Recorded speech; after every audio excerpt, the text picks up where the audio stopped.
देखकर। News laundry की 2 दिन पहले की इन्वेस्टिगेशन ने बताया कि ईडी का इस्तेमाल सिर्फ बाकी पार्टीज के खिलाफ नहीं किया जा रहा है, बल्कि देश में कंपनीज के खिलाफ भी किया जा रहा है। कम से कम 23 ऐसी कंपनीज जिन्होंने आज तक बीजेपी को कोई पैसा नहीं डोनेट किया था, उनके ऊपर सेंट्रल एजेंसीज की रेड होती है और एक पैटर्न देखने को मिलता है। रेड के बाद वो कंपनीज करोड़ों रुपए डोनेट करती हैं बीजेपी को। टोटल में 335 करोड़ रुपए इन कंपनीज ने बीजेपी को डोनेट किए जिन पर आईटी या ईडी की रेड पड़ी थी। तो क्या यहां पर इन कंपनीज को धमकाकर उनसे पैसा भी एक्सटॉर्ट किया जा रहा है? क्या हमारी इलेक्शंस फ्री और फेयर तरीके से हो रही हैं? यहां मीडिया का भी एक बड़ा इंपॉर्टेंट रोल आता है। फेयर इलेक्शंस का मतलब है कि रूलिंग पार्टी के पॉलिटिशियंस और ऑपोजिशन के पॉलिटिशियंस दोनों को अपनी बात रखने का मौका दिया जाएगा। दोनों को मोर और लेस इक्वल कवरेज मिलेगी मीडिया पर।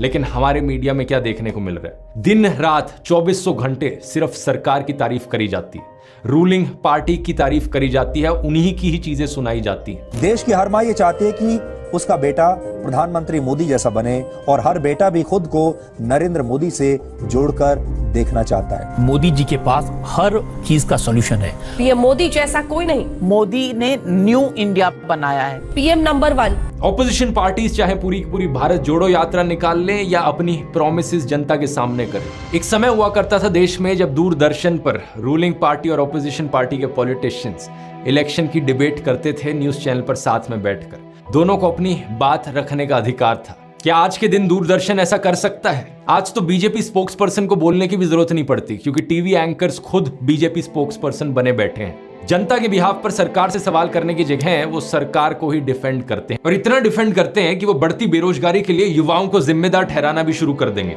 और अगर आपने इलेक्शंस में किसी ऑपोजिशन पार्टी को जिता दिया तो जनता को ही गालियां देना शुरू कर देंगे। और जनता ने राष्ट्रीय मुद्दों और बीजेपी को नकार दिया। जब हम वोट डालेंगे तो वोट इस चीज पर डालेंगे कि मुफ्त में कौन कौन सी चीज कहां पर लगी हुई है। एनडीटीवी आखिरी टीवी चैनल था जो हिम्मत करता था सरकार से सवाल करने की।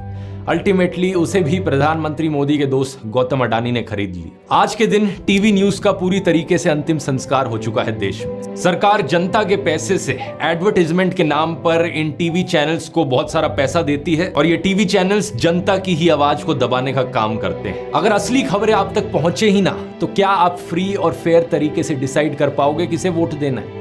77 दिन तक मणिपुर जलता रहा, टीवी चैनल्स पर कोई स्पेशल रिपोर्ट नहीं की गई। रिसेंटली सीएजी ने 12 रिपोर्ट्स प्रेजेंट करी थी, जिसमें ढेर सारी इरेगुलरिटीज देखने को मिली और करप्शन के इंस्टेंसेस देखने को मिले सरकारी डिपार्टमेंट्स और मिनिस्ट्रीज में। आयुष्मान भारत स्कीम में 9 लाख से ज्यादा लोग सिर्फ 3 मोबाइल नंबर्स का इस्तेमाल कर रहे थे। करोड़ों रुपए स्पेंड किए गए 3400 पेशेंट्स की ट्रीटमेंट पर, जिन्हें ऑलरेडी मुर्दा घोषित कर दिया गया था। जब सीएजी की तरफ से ये रिपोर्ट सामने आई तो सीएजी के ऑफिसर्स का उठाकर ट्रांसफर कर दिया सरकार ने। क्या आपने खबर टीवी चैनल्स पर सुनी?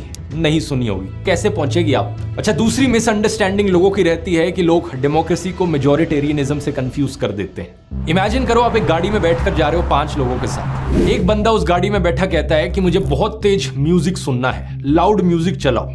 वो अपने दोस्त और ड्राइवर को कन्विंस कर लेता है कि हाँ भाई, लाउड म्यूजिक बजना चाहिए गाड़ी में। लेकिन आप ट्रैवल कर रहे हो अपने पिता के साथ जिन्हें हार्ट की प्रॉब्लम है। आप कहते हो कि नहीं, लाउड म्यूजिक नहीं बजना चाहिए। वो बंदा कहता है ठीक है, डेमोक्रेसी है, चलो वोट करते हैं। और 3 लोग वोट करते हैं कि लाउड म्यूजिक बजना चाहिए। आप और आपके पापा 2 लोग कहते हो कि नहीं बजना चाहिए। मेजॉरिटी ने वोट किया कि लाउड म्यूजिक बजना चाहिए, डेमोक्रेसी है, इसका मतलब गाड़ी में तेज तेज लाउड म्यूजिक बजेगा। क्या ये सही मायनों में डेमोक्रेसी है? नहीं, ये स्टुपिडिटी है।